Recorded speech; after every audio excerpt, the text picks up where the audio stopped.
Just when TV goes on, you go away. Hey, good morning. This is 5 a.m. Mester Scrum. It is 7:33, so we're late, episode 241. Sorry about that, but I was up way too late last night reading up about the coronavirus, what's going on, and responding to some bad math, which we'll probably talk about. I'm going to talk about that today and how that applies to Agile and Scrum and what we do. And yeah, you got to get your sleep. So even though I knew I wanted to go to bed, go to sleep, get some rest, and so I get up to do the show and get up around 4:30 like I normally do. But you know what? It says sometimes you just need to sleep. Everything's work from home now, so I guess I'm taking that hour today and use some sleep in the morning. Anyway, hope you're doing well. I hope you're healthy and safe, and everybody's doing fine. I worry about my peeps in India. Eddie has a big following in India for his little Mentos Coke experiment. A lot of people, so I hope you're all doing well. You know, I do pray for you all and hope you're doing well. I worry about you a little more because I know what's going on. And tomorrow we're going to talk about offshore activities and some concerns, which you're probably experiencing now, which I'm surprised no one ever thought about it. And no, even in my companies, I tried to give them like, why are you doing such a thing? And you're going to pay for it later. And they're going to pay for it now because they manage their companies offshore in such a way they did. But that's coming. So we'll talk about that tomorrow. I don't know. It's an interesting world out there. So today, well, what we do here, right? We talk about Agile and Scrum in a tactical and practical way. So you get home to your family and friends. Now we're all forced to be home with their family or friends. So maybe I'm going to take a little change in what we do. We talk about some things you can do with your family and friends. I mean, the whole idea was not to be home with your family and friends for 8 hours a day. It was just to get home from work at a decent time and only maybe working, not working 60, 80-hour work because we're going to use Agile and Scrum to help us work more lean and more efficiently. So we get home to our family, but not the 8-hour a day thing. So I'm throwing some stuff up there on the site.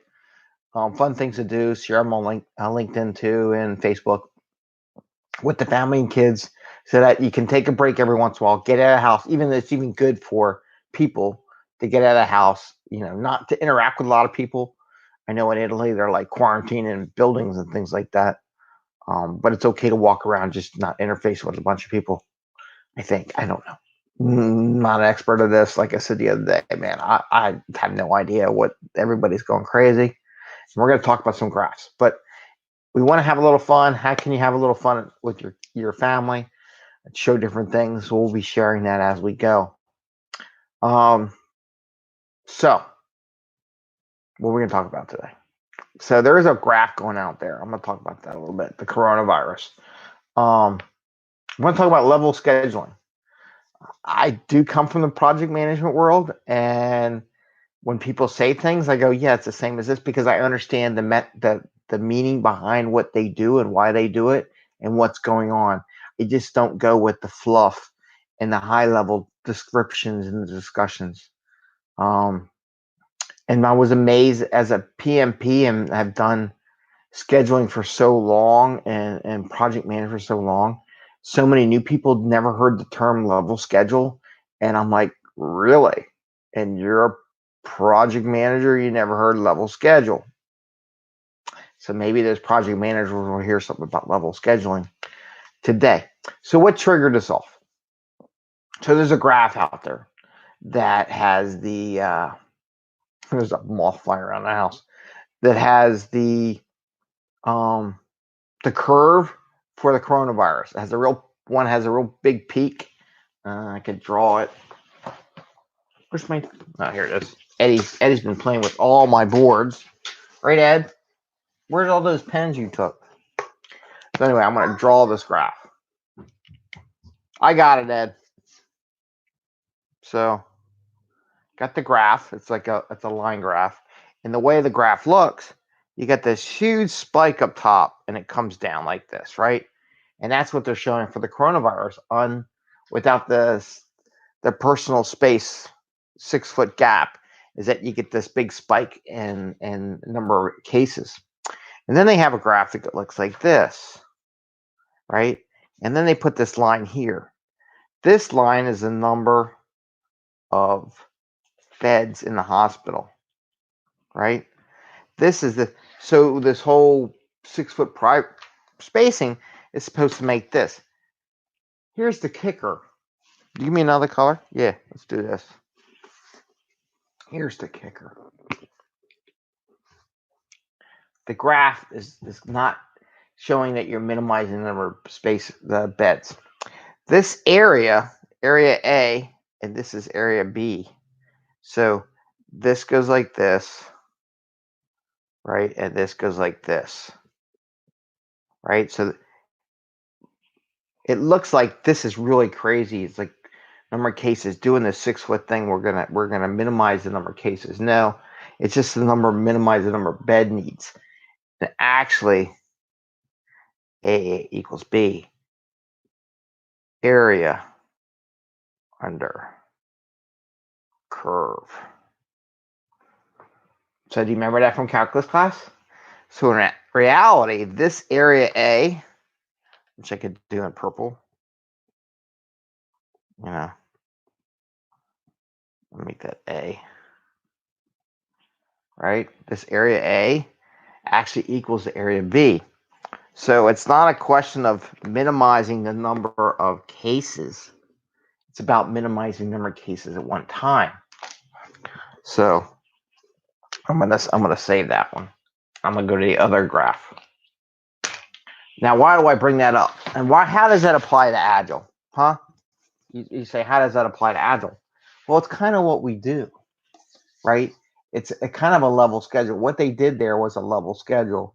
They wanted to slow it down so they didn't get a real spike at one time, and they didn't have enough beds to take care of people in ICU.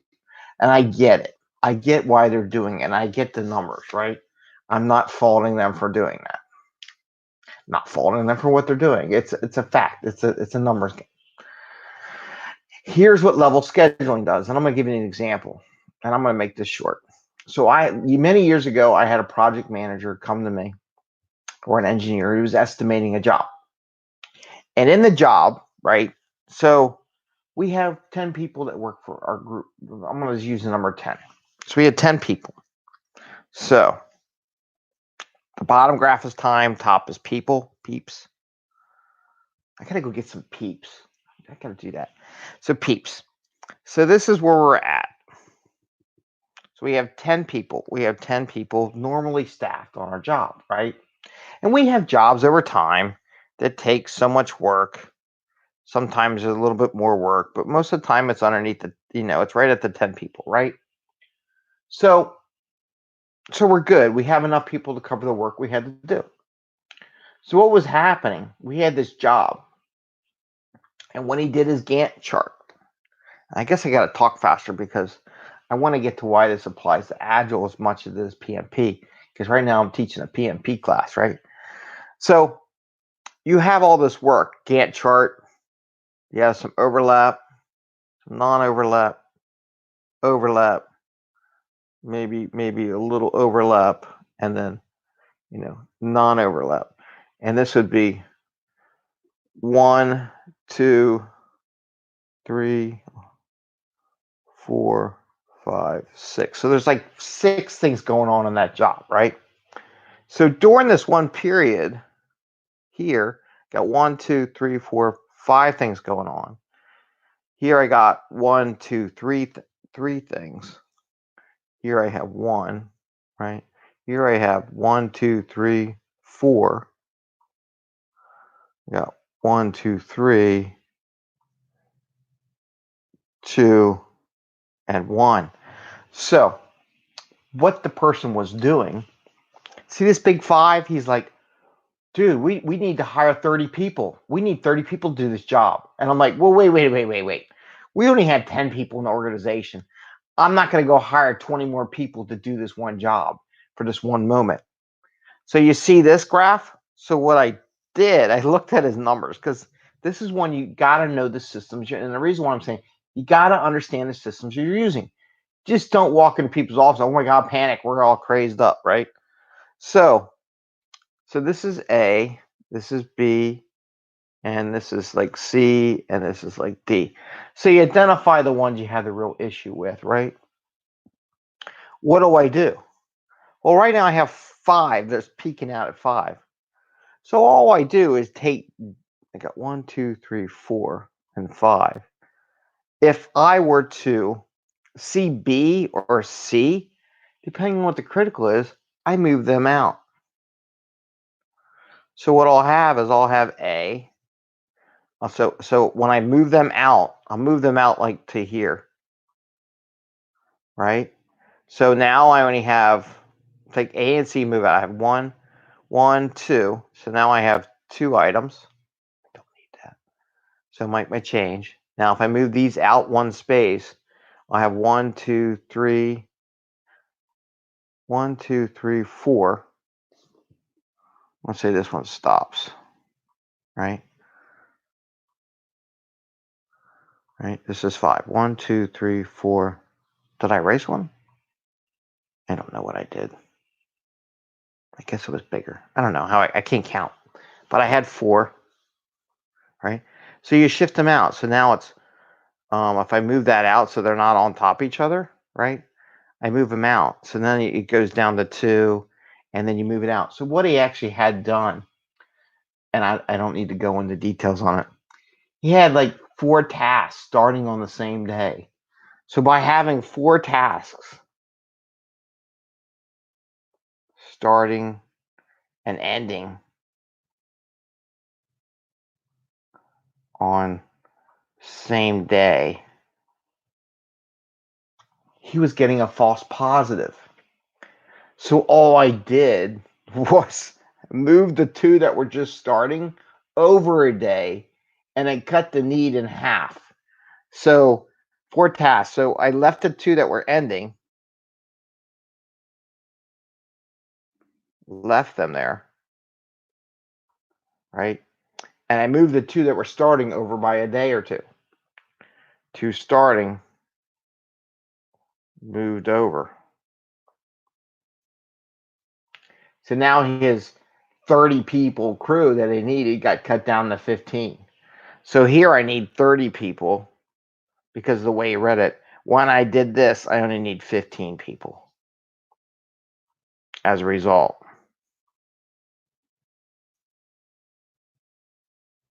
Right? So that's what happens when these people look at these spikes. They don't understand the systems. Now, why do I say that for what we do? So when we plan and we do our sprint planning, right, and our levels across the sprints, maybe I can take a picture of that. I'll take a picture because I want to use my board. So what's going on is that when we do our sprint planning and we're doing our capacity, especially in SAFe, we are basically level scheduling. That's what we're doing. We just calling it differently. So I showed you all level scheduling, and everybody here in Scrum and Agile like, well, you're talking PMP. We don't do PMP. Like, yes, you do. You just don't realize because you don't know what you're doing. So when you cap the capacity, right, you get your velocity, right? You got your velocity chart. And one sprint, you're up here. One sprint, you're here. Another sprint, then you kind of get normalized, right? This becomes your average velocity for your team over time, right? This is time. This is number of points done per sprint, right? This is your average velocity. Well, guess what? You're level scheduling. So now when you get into sprint, when you're going your next sprint, right? You ask yourself, how many points did we do in the last sprint? And you may say 40. Okay. Do you put 40 in the sprint? Maybe you don't, because something comes down because a lot of organizations, they have a lot of churn. Sprint average, right? So sprint A, this is A, B, C, D. Maybe in sprint A, you make it 38. Sprint B, you make that 38 also for change, right? You're leveling out how much work you can do. Now, when the product owner comes in, and we'll talk about more, we're at the 15-minute mark, so I don't want to go too far. Product comes over, maybe we'll have a second part. Product owner says they have like 60 points worth of work to do. Do you put all 60 points in sprint A? No. You take that, you put 30 points in here, and you put what? 38? What, 28? Right. Or yeah. You put 22 points, right? 50, 60, 60, 38. I can't, my math is so bad right now. Right? 16. If your average is 38 points and you did 38, oops, well, what am I saying? You do anyway, you do 30 in there and you do 30 in here. You spread it out. That is level scheduling, right? Because you want to save some 8 points for other work. Because if you do it all one, you just do it that way. But if I did the math, which I should have done, which doesn't do, right? So I do 38 points in sprint A, right? And that gives me 22 points. That's why my math is all screwed. 20 points left. That's level scheduling, by the way, but people, I have 60 points worth of work. I'm capping it off at 38 points per sprint. My first sprint, I do 38 points. My next sprint, I do 22 points. That's level scheduling. That's the same thing you do in PMP. You just don't know what it was called and understand what you're doing, but it's the same principle. You're spreading your work out because your capacity is only for 38 points a sprint. So you can't do all 60 points in one sprint. So you do 38 one and 22 in the other one to get the job done. That's what's called level scheduling. So there you have it. There's where PMP, the coronavirus curve, and Agile all link up on a curve. Just took me 17 minutes and 9 seconds to get you there. Sorry about that. But I wanted to share that because people don't get it. All right. Anyway, you know what? It's Thursday. I hope you have fun today. Get out, get some fresh air if you can, if they allow you to. I do worry about my friends over in India. I hope you do well. I hope you don't get hurt too bad with the way they run the operations over there. And I hope you do well. Stay healthy. Take your vitamins. Get sleep. Don't stress so much. It'll get over. They'll make it through. And God bless you all. And whatever God you have, I hope they take care of you, or don't have a God. I hope you just take care of yourself. And stay healthy. Stay safe. Be nice to people when you're in the store. Ring the bell if you like what we're talking about. Everybody's stressed. Everybody's in the same boat now. They basically made everybody be in the same boat, whether you liked it or not. And I don't like it, but it is what it is. Thumbs up. Take care. We'll see you tomorrow.